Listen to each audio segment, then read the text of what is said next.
You know that bloke in your punters club? It just wins, mate. Ignore him. Use Sportsbet's new market movers. Now you can sort the race card to see where the late money's going. It's on the Sportsbet app now. Conditions apply. Gamble responsibly. Call 1-800-858-858. Simon Goodwin's a very good cricketer back in the day. You know this, don't you? No, I didn't know that. He could have easily gone down the cricket path. Bowler or batsman? Wiki I don't know. or a wiki? I can't remember. Let's ask him. He's in the studio. Okay, Goody. Morning, Gaz. Tim. What was it? No, I was an opening bowler. Were you? Yeah, so left arm. Slippery? Well, I'd like to think so, but some would say not, but more in-swing. What level did you get to?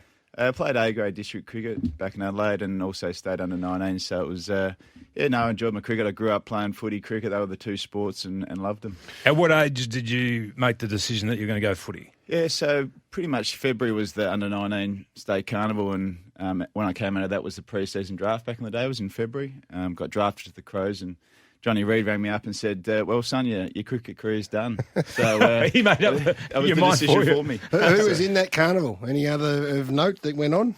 Brett Lee, Nathan Bracken. Did you have to face Brett Lee? No, I didn't, thankfully. I faced Nathan Bracken. That was enough. We had Brian Lara in that very seat last week, and he said that Brett Lee was the quickest player he faced, the most frightening he faced during his time. So it wouldn't be good for a young 18-year-old Goody to have to front up. Especially when you're an opening bowler, you're not even a batter. Hey, 12 months, a long time in footy. This time last year we were sitting here talking about the Demons going forward, and what are you arguing about? I was going to say, and how good Goody was as a coach 12 months later.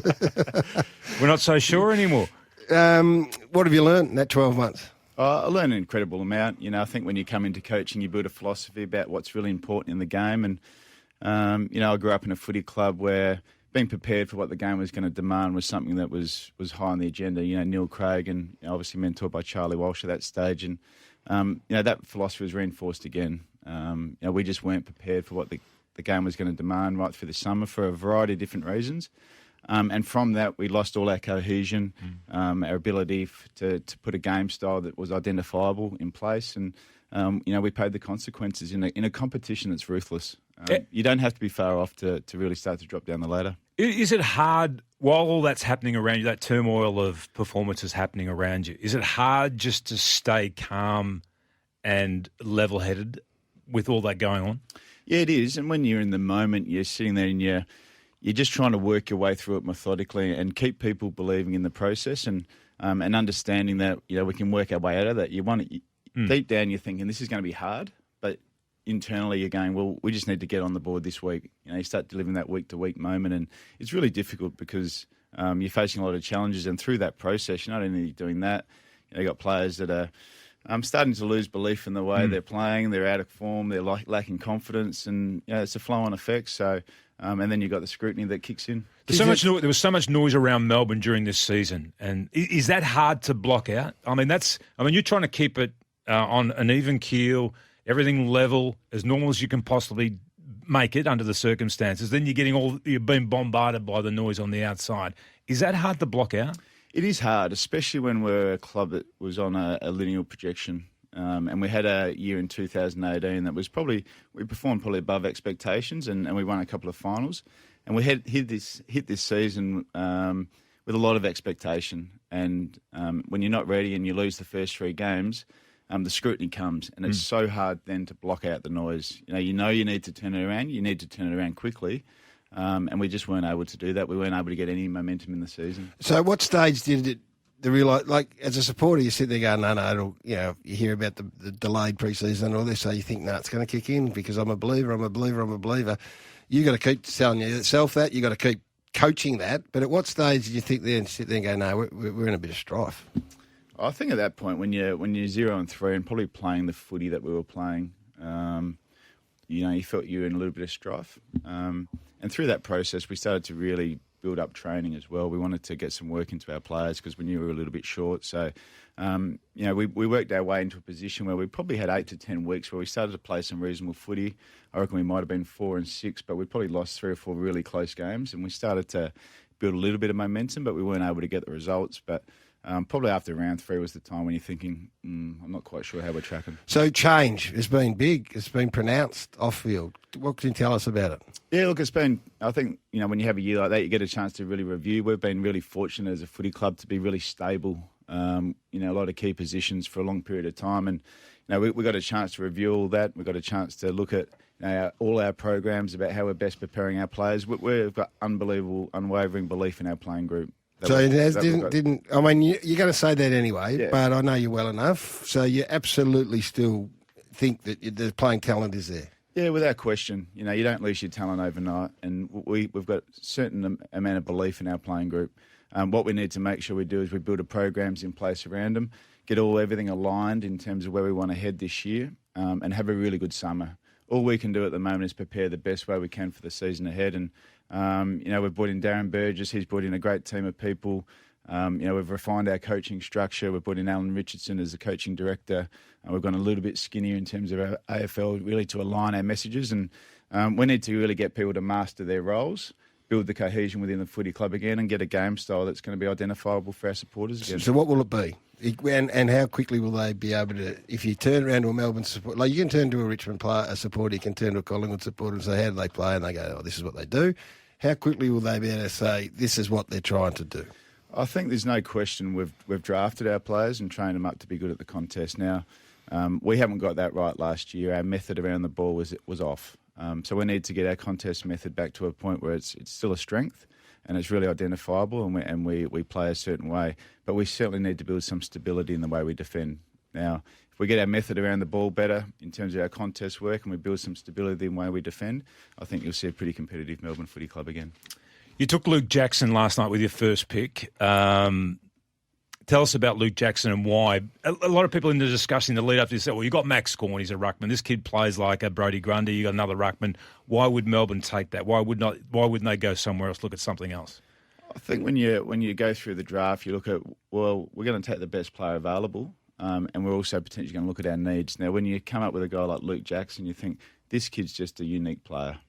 He's different to a modern-day ruckman. He's similar in a lot of ways, but where the game's going, we don't see him just as a ruckman. We see him as a guy that can play forward. We see him as a guy that could potentially become the first player that plays in the midfield at 200 centimetres. So we're not certainly locked into being just a pure ruckman, but he's just such a talent and a unique type of player for our game that it's just too big an opportunity to look past. Sorry, so you would play him as a midfielder alongside Max Gawn, do you think? I think in time, and I think it's obviously something that we spoke about as a coaching staff and also a recruiting department about where potentially could this guy play. Now, when you pick three, there's obviously a lot of expectation. I'd hate to be sitting here today and saying this kid's going to be in the starting midfield or going to be in the midfield. This is going to be a project over time, and they all develop at their own rates, but we don't see him purely as a ruckman. We see him as someone that can play multiple positions. And the cautionary tale about time is Max Gawn, who was taken to pick 37 or something like that, and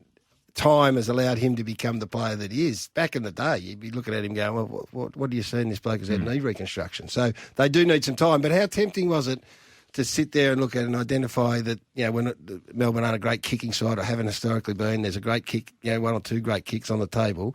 How strong is the pull to go that way as opposed to the way you went? I think it's just a discussion. What's the best thing for the footy club, and who's going to be the best player, both short term and long term. Ultimately, you're trying to build a team and a club that can win a premiership, long term. And it's obviously tempting, but we think we're still well placed from a kicking perspective. I know we've been highly criticised in that space, but only 12 months ago, as we saw, we're the highest scoring team in the competition. So we still feel that we've got some pretty good kicks in our side. Go. I was just going to ask, your next pick was Keziah Pickett. Didn't have a lot to say, or Cozzy. Didn't have a lot to say last night, but watching the highlights of him, he is potentially an excitement machine at AFL level. Oh, look, he's incredibly exciting, Cozzy. For his size, he's a guy that attacks the footy. You look at those guys that really accelerate as they get closer to the footy. And they're the ones that are really exciting. And his drop of ball stuff's outstanding. And it's something in our footy club that we're looking to develop.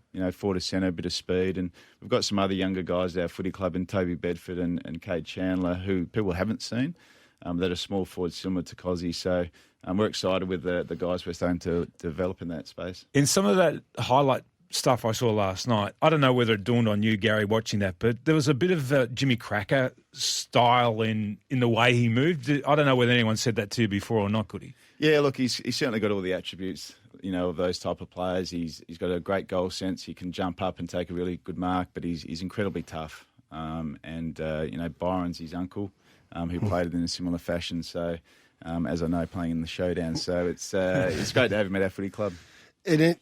So people say he wasn't on their top 30 or wasn't on our list. And I was interested to read Jason Taylor, who said that, you've been tracking this bloke for 3 years. So just because us, who are not in the game, go, gee, isn't he a surprise? This hasn't been someone who's just popped up in the past month. No, he isn't. Our recruiters do an incredible amount of work and on all the players, and they've been tracking this Cozzy for a fair while now, and they're really excited about what he can bring in and what he's going to develop into. And you sit there on draft night, and it's such a big decision for the club, but also the families. You can see the pride in their eyes and about their son or their grandson evolving into the AFL. It's such a journey for them, not only as the player but also the family, and something we certainly don't take for granted. How often have you sat down with, say, Luke or Cozzy and spoken to them? And when you do sit down with a kid, a prospective draft pick, what is it you're trying to learn from them as a coach? Yeah, look, I've sat down with them once at the draft combine. I would have loved the opportunity to go out to their family, but didn't get that chance this year. But when you sit down with them, I'm looking for their love of the game. Do they really love the game? Because when you get into the AFL environment, the grind of the day-to-day is the thing that really defines the great players, the ones that are going to continue to work hard. We assume they've all got talent, but if you really love the game and you want to embrace the game, you'll come every day with a passion to work, and that's probably the number one thing that I'll look for. Pick 28 tonight in the draft. Tonight.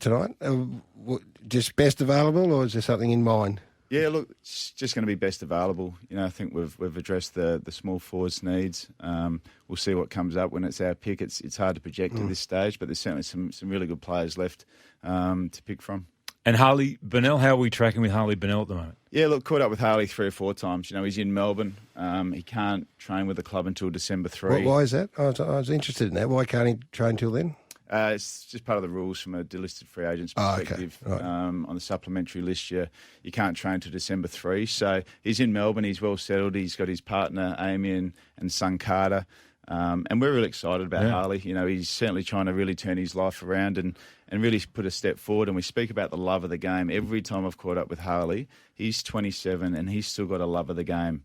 Now he's emotional about where his footy's been and where he wants it to get to, and he doesn't want to waste it. And we want to give him that opportunity to train with us, prepare as best we can, knowing that it's going to be a journey. And it might take time to get his calf right and not be ready for round 1. He knows that, but geez, he's got a love of the game. Yeah, you got a long question. It wasn't a long question. Medically, what is your staff saying about Harley Bennell and his calf injury? Yeah, look, it's still a little bit unknown, but he's had an operation where he's had both the plantaris, which is a muscle down the bottom of the calf, taken out. Our medical team and obviously Darren Burgess involved has had some experience with that in soccer, which with some success, and that's been more around the healing of an Achilles. So we're still a bit unsure, but he hasn't run for 5 months. He started running on Tuesday, in terms of his program. So it's still a little bit unknown, but Harley's feeling really confident in it, and his first run was successful. What would be the overriding emotion of the group when they got back for work for you, when you saw them for the first time, having had their, whatever it is, 8-10 weeks off? I was incredibly excited by the condition they came back in. And the emotion that they came back in was you could sense that there's clearly some embarrassment and some shame around our performance last year. And they want to do something about it. And, we're going to obviously be a club that's under pressure for a lot of the summer and leading into the season. But they've come back and want to prepare themselves as best they can. And you saw that in the off-season. I was really proud of our leaders with what they did with our playing group in that space. We had groups set up around Melbourne in terms of training. We had 13 or 14 guys at Sandringham Oval. We had Max Gorn take a group to America for a training camp, Jack Viney to Cairns for another training camp. So they were just really committed to the process of coming back, ready to go and to jump into some footy. So this time last year, you're looking at all the surgery, which became, I don't know, apocryphal or not. You can tell us whether it was real or not. But so compared to this time last year, how further advanced? Oh, significantly. We've got nearly a full playing group out there training to a really high level with high intensity already, which is completely different to this time last year. We didn't even have our players back right now. Yeah. We had. We had a lot of guys that, for reasons, we had to have some operations. We whacked our way through 2018 and we were a bit banged up at the end. I'll fire a couple of questions related to new issues that have arisen in the game. The player challenge, what's your view of that? Look, I think it's healthy. I think there's a lot of sports around the world where, you can challenge umpires on decisions for a variety of different reasons, and I think it's healthy to have the discussion there and then. So I think it's a good initiative, and I think the players will certainly welcome that. Obviously, it's got to be done in the right way. And what about the coaches? Have they been told about this possibility that the halftime break will be halved? It's been floated in the industry. I'm okay with it. I think if you look around the world in terms of the game, our game is incredibly long. So if we can find ways where we can just reduce the amount of time for our spectators and also people involved in the game to reduce it, I think it's a good thing. And 10 minutes for me is not going to affect the way we coach. As you said, it takes you 2 or 3 minutes to get them off the ground. They take a little drink, and by the time they come in the room, you've only got them for 3 or 4 minutes anyway. So a 10-minute break's fine. So would you leave your players out on the ground then at halftime, or would you bring them inside, do you think? Yeah, I was only hearing this yesterday. Initial thoughts would I'd just leave them on the ground and roll the mat out, get the oranges out, and make an old-fashioned 3/4 time break. Cigarette and a nib of whiskey. Dan from Rye wants to know, Goody, where are the goals going to come from? Yeah, look, we think we've got some real strengths in our forward half, and obviously they weren't there last year. We need to build that chemistry and connection forward to centre. But Tom McDonald, Bailey Fritz, Jake Melksham, 3 really talented forwards that can kick a high number of goals. So we think those guys. We think Sam Wiedemann's going to develop into a really strong player, and we're going to push Harry Petty forward as well, who played 3 or 4 games there late in the season, but he's got some real attributes. He moves really strongly and marks the ball. So we think we've got enough avenues to goal to kick a winning score. And how did you decide on the captaincy? Yeah, that's a process that we go through every year in February. I think we're really fortunate, and sometimes when you come off a year where you're 17th, people would say, your depth of leadership isn't there. I'd say 3 or 4 years ago that was the case. But I sit here now with a lot of confidence in our playing group and the depth of our leadership.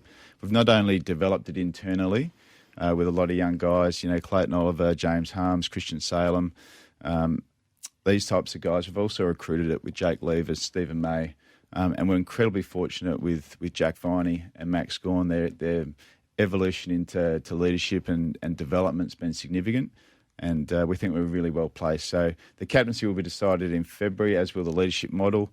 So you're not wedded to a dual captain? Not wedded to anything at the moment. I just want to see how the season, the pre-season unfolds with our playing group. I think they'll emerge as the summer intensifies and comes through. Jack Viney's done an incredible job and will continue to be a great leader of our footy club. And we'll just decide whether that's a sole captain or a dual captaincy. Goody, you're a young coach. How do you achieve some balance? How do you sort of get some downtime throughout the course of the year? I mean, Don Pike spoke about, how tough this is on the coaches and unrelenting and how unfair it might be from time to time. What have you done in the short time that you've been the coach at Melbourne to be able to identify, okay, I need to do this, I need to get some balance in my life? It's probably something I pushed to one side in my first couple of years as a coach, and last year was a tough year, and I think it gives you a chance to sit back and reflect about how you want to, 1, be a coach, and 2, how you want to live your life and bring that balance. So, I've been able to put some things in place over the off season and involve some meditation and some different things just to bring that balance and bring some clarity to the mind. And I think when you go through some tough times, it certainly highlights the things that you need to get better at. Did you start to doubt yourself last year? I think you certainly have those doubts at times. But I think when you really reflect strongly, and coaching is a learnt experience in terms of reflection, you learn what you really value in the game, and you learn to reinforce some of your philosophy. And in the end, all I've been able to do is reflect on that and continue to build that and go back to some of the core principles that I know are going to build sustainable success at a club. And I'm really confident in my ability to coach and my ability to build a program that's going to be successful for the Melbourne Footy Club. And what role will Alan Richardson play in this? Oh, he's an important piece. He brings fresh eyes to our footy club. He brings perspective. He's done every job in footy, and he's going to be a great support mechanism for myself personally. But he's also going to help develop our coaches and align our program. He's done a lot in footy as I said, he's done every role from development coach to assistant coach to senior coaching, and he's obviously come out the other side. But he's number one thing, he wants to be a part of something successful, and he comes with a great attitude. Just a final one off the speckled text. Goody, can you tell Oliver to kick the bloody ball more often? He's a good kick. He's a very good kick. He won the long kick, the Fox Footy long kick, won 10 grand. Yeah, he's pretty pumped on that. He's someone. What you see with Clary is he does some things that are unbelievable. Incredible. And, for the summer that he came off last year to have the season, he's an incredible player. But he's going to get out in space and start kicking the ball more.